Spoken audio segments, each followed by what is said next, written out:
Hey you guys, welcome to the Parrot Life. This channel is about education and fun videos, but today we have a special guest, Olga. She is my one and only bird friend, but she is my best friend, and today we have Harvey, who we're going to be talking about today.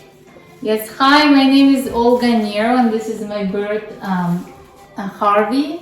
He is a Congo African Grey. So today's topic is going to be about African greys. So why I wanted to talk about African greys is because I've never had these kind of species. And it's a common species, right, to have in the household, do you think? You know, I wouldn't say that they're common to have. They're not easy to keep and they're very particular. Right. So, I don't think they're common. Okay. You know, most people, they keep smaller birds like budgies and cockatiels and stuff. Right. But, you know, if you're more, you know, once you are more experienced with birds, I think then, you know, you can think of getting African Grey, but They're not the easiest species, you guys. Not the easiest species. So some people think that, oh, you know, I want an African gray parrot because in bird stores you see a lot of African grays, but actually they're not the easiest species.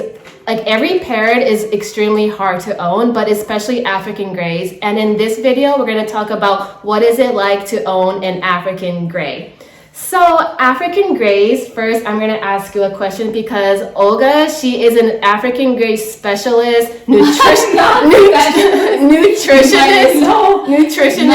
grey trainer, or whatever you can call it. She knows a lot about greys. She has owned greys, but she also has a blue and gold macaw that we're going to talk about later. But in your own terms of having a blue and gold macaw and an African grey, what are the difference between greys and macaws? There is a lot of difference in personalities, you know, in size. Yeah. It's how many grams is Harvey, by the way? You know, Harvey, should I talk about what he should be or what he's now? Yeah, I mean, like usually male African greys. You know, they all range. It's you know, there is no There's no specific weight for the single African Grey, how much they have to weigh, because they actually differ a lot in size. And you know, Harvey, his average normal healthy weight is 430 grams. 430. Where they actually range from somewhere like from 375 for the smallest ones, and I'm talking about Congo African Greys. Yes. Right now, there's only two because different types. there are two different types, and Timney, they're smaller. Their weight is different, much less. Right. So Harvey is a combo. And they could go as high as like 550 grams. Oh wow. Yeah, like, and I'm not talking about an obese bird. I'm just talking about like a normal weight for that specific bird. Oh wow. So this so Harvey, again, he is not a Timney, is that He's right? a Congo African Grey. Okay, so how do you pronounce the other one? Timney. Timney. So you guys, Timney and the Congo Grey is totally different, by the way. But do you think greys are easier to handle than macaws, or no? I think actually they are easier just because of their size and how, you know, reserved of birds they are, because they're not, you know, as much as they can, you know, get in trouble like any other bird, they're more reserved, and they just sit there. They're not very loud, and they just like to sit and observe and Right, they're much more calm. Do you think than macaws? Much more calm. I see. So what kind of like their natural habitat do you think? So African Greys, they live in Africa. Okay, so some people don't know that. That's why they're called African. And they live, their natural habitat West and Central Africa. Right. And savannas and rainforest and woods.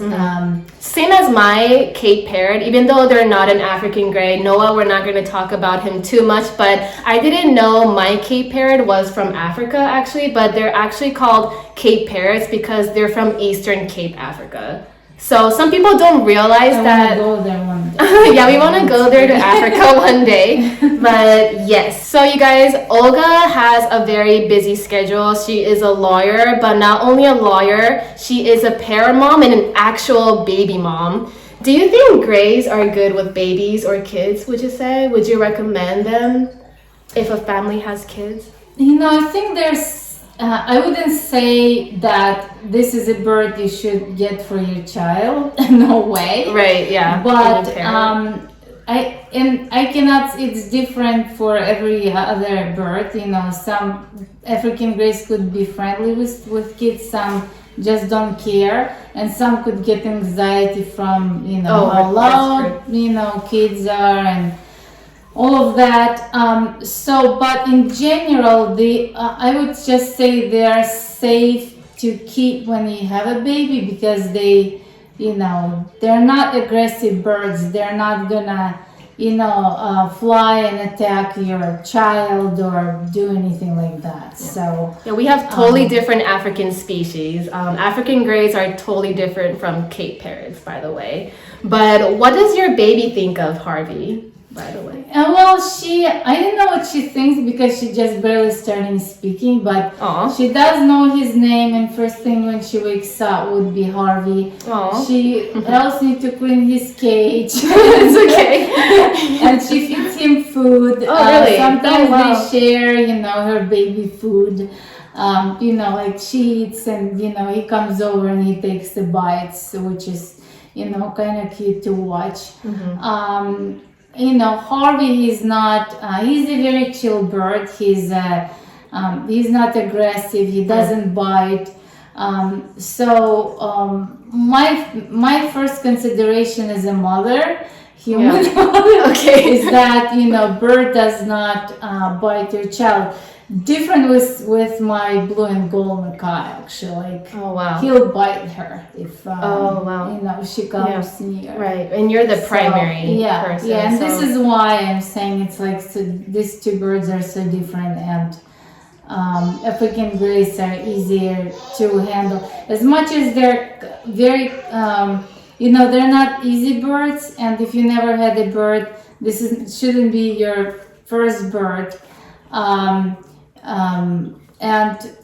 There are big differences in between all other species of parrot, besides like the size and it just how intelligent they are. Right. And, that the level of their intelligence is to default where it could cause some, weird behaviors like blocking and anxiety. Right. They're very social. They always need to be around, people or another bird. Engagement. Because in the wild they're never alone. Oh, really? Never alone. I see. They're flock. Yeah, they're in a flock. Yeah, they're always in a flock, and they're prey birds. I see. So they're very phobic too of new people. So it's like they're sensitive. Yeah, in a way, the difficulties come where you have to do a lot of training with socializing African gray and introducing them to new people, new things. I had an African gray who was, for some weird reason, always scared of any type of boxes, even like matches. Oh, wow. I put box in front of him and he wasn't desensitized at all. He would freak out. He would actually. It's just his personality. Yeah, it's just his personality. Whenever there is a box, like any type of carbon box, he's, he gets scared. So for one, reason or another, and you have to do a lot of work to desensitize them, and it could be for no reason. Obviously. Right. And it depends how they were bred, you guys. So I know Harvey has like a different personality from all grays, and in this video is going to be about African grays, but each parrot is different, you guys. But African grays, people are known them as gray talkers. Do you talk with Harvey, by the way? How does he pick up words, and how loud does he talk? I can't. So Harvey is actually a very young bird. He's only 10 months old, and he doesn't talk yet. Oh, but he's quiet. I can. Yeah, he's quiet right now. Oh. They're usually more active in the morning and in the evening before going to bed, just like pretty much every other bird out there. But he will speak probably. They start speaking by 1 year old, like maybe 18 months is the latest. Right. But the way they pick it up, you can either teach them to say some things, like just repeat it. You keep repeating certain things that you want them to say constantly, or they just randomly pick on some stuff. Like for example, I had Gray who was like, every time I go upstairs, he would ask me if I'm going to go take a shower because every time that's so smart. Our bathrooms are there, showers, and the only time we are always in the living room, family room, and in the evening I would tell my husband I'm gonna go take a shower, so like he picked it up. So every time I would go there, he would ask me, shower? That's so smart, you guys. So I guess like the words that they use, the use of timing, they're smart. And they're, it's not that. They really do understand I believe that. They really do understand everything you tell them, and they do speak in context. Like, they're, like I said, they're very reserved birds, and they like to watch. They watch everything. Like, my husband, when he feeds his cats, he would ask them, kitties, who wants it? And my other bird, every time my husband goes and takes their cat food, he would ask kitties, who wants it? So like, just by action, by doing some action, they associate, they know what's going on, and they could comment on it. So, and sometimes they get so advanced that you can speak in a context with them. Like you can have a conversation with them. That was my next question. With their bird. You really can. Right. And they're the only parrot, I think, of all the parrots, and I cannot speak like from what I know and I've researched, that actually keeps learning new words and phrases all their life. Versus some birds, they just learn up to a certain amount of words or a certain age, like 5 years old, and whatever vocabulary they gain by that age, this is the only thing they're gonna know all their life. But with African grays, they constantly gonna pick on new words and sentences, songs, whatever you want to teach them. Right. And it's very easy to teach them once they start speaking. It might take you 10 times to repeat something, and they will, next day you wake up and they will talk. And what's very interesting is that they're learning to speak like human babies. Like, a child, when they learn to speak, they don't say words perfectly. They say it in, like it's not perfect pronunciation. Perfect pronunciations. And kids, they practice. Like my daughter, she constantly practices to say words right now. Yeah. And same with Grace. And the way they actually one very interesting thing I noticed about my daughter, actually, watching my daughter growing up, and my other African gray, is that there is one word they started speaking the same way, like, not perfect, and it was just the same way they would say it. And once they advance, they practice, and then they just say it perfectly. And in your voice. Your human voice that Your you use? human voice. Yeah. Wow. So yeah, we have African species, but they're both different. Noah, my Cape Parrot, he's really good at mimicking, but I feel like African greys are much more better at pronunciation, by the way.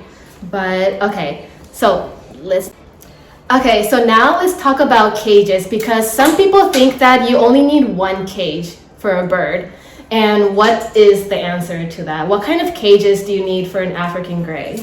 You know, so in my household, I have, I don't know actually, honestly the size of my cage, but Yeah. I got it from Animal Environments, and I think it's called Cockatoo cage. So Oh, it's okay. like, it's the biggest one before the macaw cage. And also, specifically about African greys is that they actually like wider cages versus taller.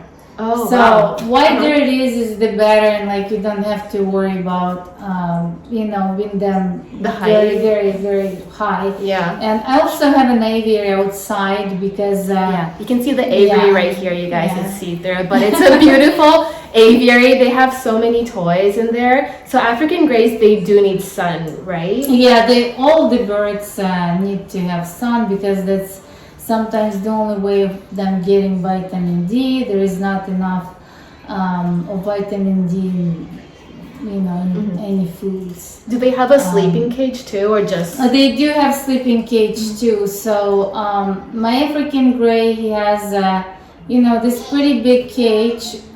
Again, Oh, that's okay. I don't know. I don't remember the size. It's okay. Yeah, you can Yeah. take a video. Oh yeah, I did.